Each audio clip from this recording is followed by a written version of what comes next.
우리의 이 묵상하고 기도하는 방법 가운데 상상력을 이용하여 묵상, 기도하는 방법이 있습니다. 기도할 때, 묵상할 때 상상력을 이용한다. 이런 방법이 있다는 것입니다. 이것은 수도원을 중심으로 한 이 성도들 사이에서 이 수도사들 중심으로 해서 아주 오래된 묵상, 기도의 방법입니다. 그런데 사실 이 상상력을 이용하는 방법은 알고 보면 예수님께서 교훈하신 방법이고 그 예수님께서 우리들에게 가르쳐 주신 말씀들, 그 가운데 비유의 말씀들이 있습니다. 씨 뿌리는 비유라든가 겨자씨의 비유, 이런 비유들이 있죠. 특별히 마태복음 13장에는 이런 비유의 말씀이 많이 있는데 이 비유 속에서 강조되는 방법이 사실은 상상력을 이용한 그러한 그 방법이었습니다. 우리가 이 비유를 들으면서 우리의 상상력을 통하여 주님의 말씀을 잘 이해를 하게 되는 것입니다. 그런데 이것을 기도에도 적용해서 우리는 이 성경의 사건들 속으로 들어가서, 왜냐하면 신약 성경에는 특히 이 복음서에는 다 사건으로 기록이 되어 있습니다. 말씀도 있고 이 사건들이 많이 기록이 되어 있기 때문에 이게 사건들 속으로 들어가서 성경 말씀을 우리 자신의 것으로 만들 수가 있는 방법인 것입니다. 19세기와 20세기 초에 아주 유명한 그 스코틀랜드의 설교자였던 알렉산더 휴트 목사님, 그분이 지난번에 이야기했을 때는 성경은 온통 당신의 자서전과 같다라고 하시는 그 말씀하신 목사님이죠. 그분은 이렇게 이야기했습니다. 신약 성경을 펼치면 당신은 상상력에 의해 그 순간 그리스도의 제자가 되어 그때 그곳에 있게 되며 예수님의 발 앞에 서게 된다. 상상력에 의해 당신은 거룩한 기름 부음을 받게 된다. 세리가 되기도 하고 탕자가 되기도 하며 막달라 마리아가 되기도 하며 어떨 때는 솔로몬 행각에 서 있는 베드로가 되기도 한다. 예수님의 그 많은 사건들, 이적만 해도 35가지가 있는데 그 35가지 사건들, 그 이상의 사건들 속에서 우리는 상상력을 통하여 그곳에 들어가서 정말 때로는 탕자가 되기도 하고 또는 막달라 마리아가 되기도 하고 또는 베드로가 되기도 하고 그렇게 다 그 상상력 속에 들어갈 수가 있는 것입니다. 알고 보면 상상력은 오늘날 아주 여러 분야에서 활용되고 있습니다. 오늘날은 상상력의 세상이라고도 할 수 있습니다. 이 운동선수들은 자기가 실제로 훈련하기 전에 또는 몸이 실제로 움직이기 전에 머릿속에서 모든 것을 다 해본다고 합니다. 머릿속에서 먼저 움직여 본다고 하는 것입니다. 운동선수들이 하는 말을 이미지 트레이닝 이렇게 하던데요. 이미지 트레이닝이라고 하면서 머릿속에서 모든 동작을 다 그려본다고 합니다. 이것은 잠깐 상상력을 통해서 훈련하고 하는 것이 아니라 사실은 어떤 사람은 실제 훈련만큼 또는 실제 훈련하는 것 이상으로 상상력을 통해서 이미지 트레이닝을 해보는 것입니다. 그러고 나면 실제 동작에서 그런 동작이 나온다고 하는 것입니다.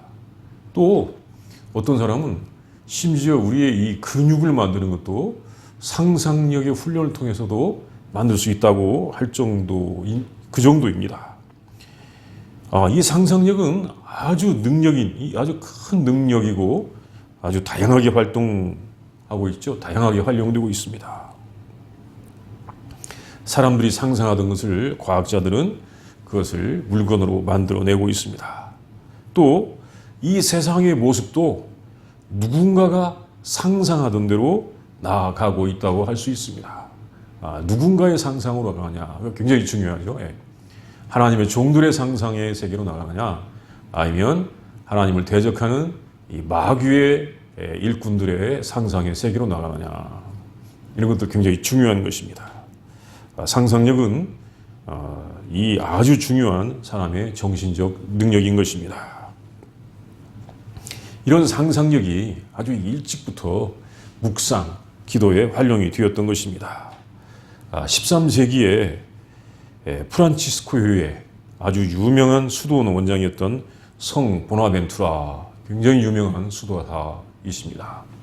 이 성 보나벤투라의 책으로 알려진 그리스도의 삶에 관한 묵상, 그 책에서 그는 이 수도원 형제들에게 복음서 읽기를 권하면서 독창적으로 상상력을 사용하여 그 장면 속으로 들어가기를 장려하였습니다. 사실은 이 보나벤투라가 이것을 개발했다기보다도 그때 많이 활용되던 방법이었다고 보여집니다. 한 예를 들 수가 있습니다. 묵상하는 이 수도사, 기도자는 이제 성탄절 기사를 묵상할 때 베들레헴에서 새로 태어난 예수님을 방문하는 목자들이 되어보시오. 목자들이 되어보시오라고 이렇게 장려했습니다. 목자 중에 한 사람이 되어보라고 그렇게 이야기했습니다. 그러면서 이렇게 이야기했습니다.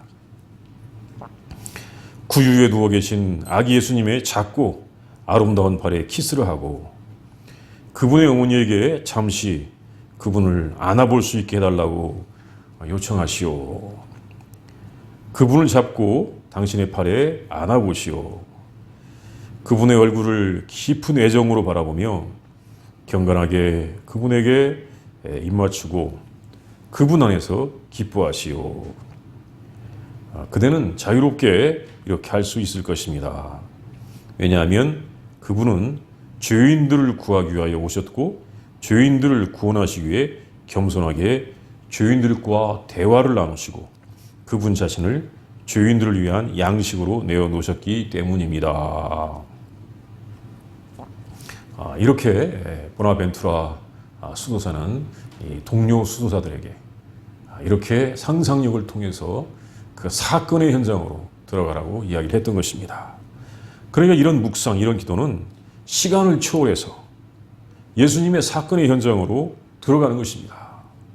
마치 타임머신을 탄 것 같지요. 타임머신을 타고 그 현장으로 가서 그 사건의 일부가 되는 것이라고도 할 수 있습니다.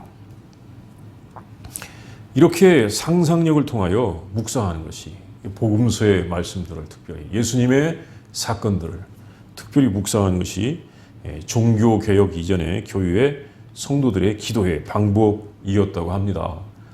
이 방법이 상당히 널리 활용되고 있었던 것 같습니다.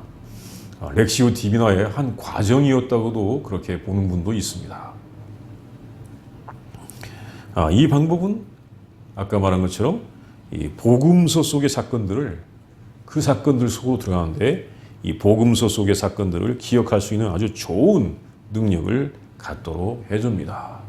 정말 복음서의 사건이 하나의 양 책 속에만 있는 사건이 아니고 이것이 나의 삶 속에서 마치 이루어진 것처럼 우리의 몸으로 기억되도록 하기로 하고 그것이 정말 우리의 마음속에 잘 기억되도록 하는 그런 사건이 되기도 하는 것입니다. 자, 그런데 이 종교개혁 당시에 종교개혁자들은 이 상상력을 이용한 묵상의 방법에 대하여 많이 비판하였습니다. 종교개혁자들은 비판했어요. 그것은 뭐냐면 첫째는 상상을 하는 동안 어떤 것을 상상하는 동안 이 이미지를 만들어내는데 그것이 10계명에서 제2계명에서 우상을 만들지 말라고 하는 것을 위반하는 것이라고 생각했습니다. 이 종교개혁자들이 사실은 그 성당에 있던 그 많은 성상들 그것들을 반대하고 그것들을 이제 교회에서 치웠거든요. 그러면서 이 머릿속에서 상상하는 것조차도 그 잘못하면 우상숭배의 위험성이 있다 생각했던 것입니다. 그래서 엄격하게 적용하는 사람들은 이 기도하는 중에 예수님을 상상하는 것도 금지시켰다고 하는 것입니다. 종교개혁자들이 엄청 금지를 시켰습니다. 이게 나중에 비판도 받습니다. 두 번째는 종교개혁자들이 생각할 때 상상력이라고 하는 것이 아주 나쁜 것이다. 많이 타락한 것이라고 생각을 했습니다. 이 상상이 마치 공상, 환타지처럼 될 수가 있다고 했습니다. 특히 나쁜 상상력을 생각했었습니다. 그러니까 이 상상력을 이용하면 이것이 예수님을 정말 제대로 상상해서 신앙의 성숙을 가져오기보다도 나쁜 길로 나갈 수 있는 가능성이 많다. 우상 숭배를 할 수 있다라고 생각을 해서 금지시키기도 했던 것입니다. 그래서 종교개혁 후에 이 개신교, 신교 기독교에서는 이런 상상력을 이용한 기도가 금지된 것처럼 보였습니다.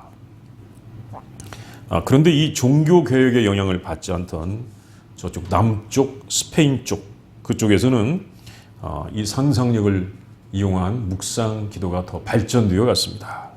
특별히 노율라의 이그나티우스 이분은 1500년대 이 초반에 많이 활동하신 분인데 이분은 스페인에서 태어나서 기사의 가문이었습니다.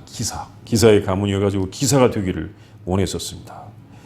이분은 이 전쟁에 나가서 아주 높은 무공을 세워서 나라에 큰 봉사를 하고자 했는데 1521년에 프랑스 군대와 맞서 싸우다가 그 전쟁에 나가서 다리에 아주 심한 부상을 입고 죽음의 고비에 이렇게 들어갔는데 그 프랑스 군인들의 배려로 자기의 고향으로 돌아올 수가 있었습니다.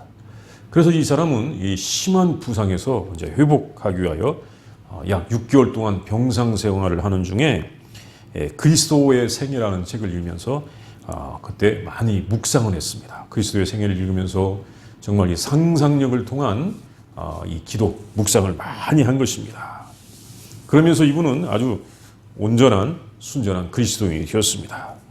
그러면서 이 사람은 세속적인 성공과 명예로부터 이제 벗어나서 예수님을 따르겠다고 하고는 성지순례를 가고 기도하고 또는 여러 가지 이제 순례자, 수도자의 삶에 들어섰습니다. 그러면서 여러 가지 영적 경험도 하고 나중에는 신학을 공부해서 사제가 되었습니다. 이분은 이 상상력을 통해서 정말로 많은 묵상을 하면서 신앙에 큰 그런 발전을 이룰 수가 있었습니다. 그분의 이 신앙의 경험들, 그분의 신앙의 체험들은 이분은 캐톨릭교의 사제이기 때문에 기독교의 목사들의 신앙의 내용과 많이 다를 것이다. 그것이 전혀 아니고 그의 영적 경험은 마틴 루터의 이 신앙의 내용과 아주 유사합니다. 마틴 루터가 이신칭의, 의인 이렇게 가르쳐줬던 많은 그분의 신앙의 경험과 이 노율라 이그나티우스의 신앙의 경험은 신앙의 내용은 많이 유사합니다. 이 노율라의 이그나티우스는 spiritual exercise, 영신 수련 또는 이제 또 영적 훈련 이렇게 번역하죠. 이런 또 spiritual exercise라고 하는 훈련 지침서를 만들었는데 여기서 그는 예수 그리스도의 생애와 사역을 중심으로 기도와 묵상을 인도하고 있습니다. 이 영신수련, 영적 훈련에서 중요하게 생각하는 건 뭐냐면 예수님의 생애와 또 사역입니다. 그것을 묵상하고 기도하라는 것입니다. 그에게 있어서 가장 중요한 기도의 소재는 신약 성경과 예수님의 삶입니다. 이것을 묵상하고 되새김질하는 것입니다. 그때 상상력을 사용하여 기도하게 하고 이 상상력은 복음서에 나타난 기록들을 단지 복음서에 이 문자로 쓰여 있는 기록이 아니라 살아서 그 복음서의 사건들이 살아서 현재의 삶에 영향을 미치는 사건으로 재현하고 또 일어나게 하는 것입니다. 그 사건들이 다시 일어나게 하는 거예요. 복음서의 사건들이 내 안에서. 성경을 묵상하는 동안 상상력을 통해서 예수님의 이 삶 속으로 거듭거듭 드나들면서 예수님과 인격적인 교제를 하게 하고 그러면서 참 제자가 될 수 있다라고 하는 확신을 가지게 합니다. 처음에는 이 훈련이 사제들을 위한 훈련의 지침서로 그렇게 작성되었다고 하는데 요즘은 사제들뿐만 아니라 모든 사람들이 이 훈련을 하도록 그렇게 권유하고 있습니다.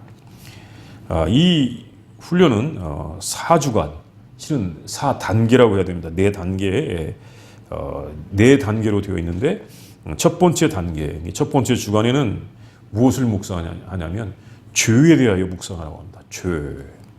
그 다음에 두 번째 주간은 예수님의 생애, 예수님의 순환 전까지의 생애에 대하여 묵상하게 하고, 그 다음에 세 번째 주간, 세 번째 단계에는 이 주간은 꼭 일주일, 이주일, 월화수목금토일 이 한 주간이 아니고 단계인데, 네 번째 주간은, 세 번째 주간은 예수님의 순환, 예수님의 순환을 묵상하게 합니다. 그리고 네 번째 단계에서는 부활과 승천, 예수님의 부활과 승천에 대하여 묵상을 하게 하는 것입니다. 이렇게 함으로써 예수님과 아주 친밀한 인격적인 교제를 맺게 합니다.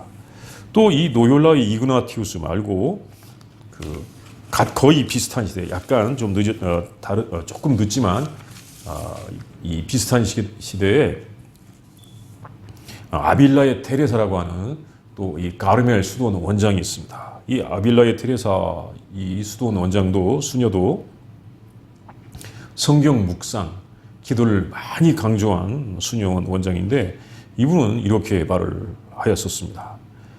묵상할 때 이해가 되지 않는 부분이 있으면 저는 마음속에 그리스도를 그리려고 애쓴답니다.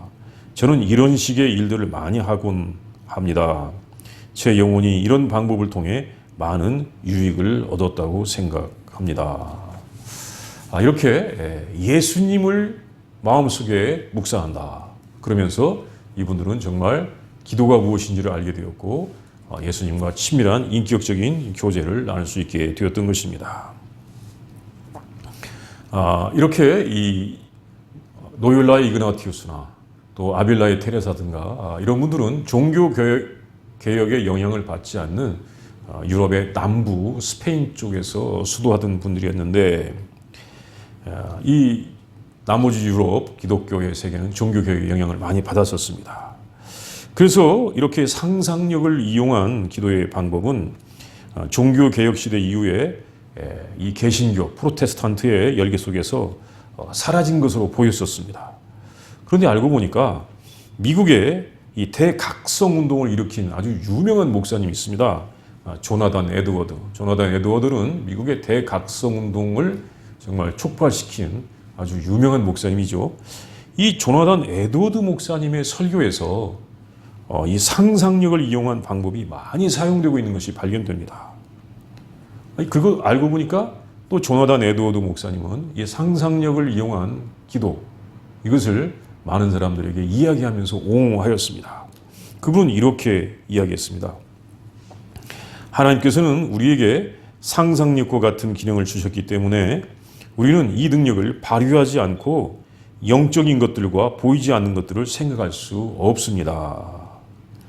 이 기능을 적절히 활용하면 이 기능은 마음의 다른 기능들에게 정말로 공헌하며 도움이 됩니다. 내가 경험한 많은 예들을 보면 하나님께서는 이 기능을 진실로 거룩한 목적에 사용하고 계심이 분명하게 드러납니다. 알고 보면 이 방법들은 이제 신교 기독교에서 사라진 방법이 아니라 사실 유명한 목사님들, 영적 탁월한 능력을 가지신 목사님들이 이 방법을 포기하지 아니하고 계속 활용해 왔었고, 이것 역시 하나님께서 다른 기능들과 함께 주신 아주 유용한 우리의 기능이라고 하는 것, 그것을 이야기하고 있습니다. 그리고 하나님께서는 이 상상력이 타락했다고 해가지고 사람들이 타락한 상상력을 활용한다고 해가지고 이것을 버려라 하신 것이 아니라 이것이 거룩한 목적에 사용될 수 있다는 것을 이야기했습니다. 이 기도의 방법은 종교개혁 당시에 공격을 받거나 경계가 되었지만 알고 보면 그 후에 많은 유명한 우리 개신교회 목사님들에 의해서 실행되어 왔고 그 말씀들이 교회를 부흥시켜 왔습니다. 처음에 본 대로 알렉산더 휴트, 이분도 스코틀랜드의 개신교 목사님이죠. 이분도 상상력을 통해서 이렇게 말씀을 연구하고 또 말씀을 또 전하는데 묵상하며 말씀을 전했던 것입니다.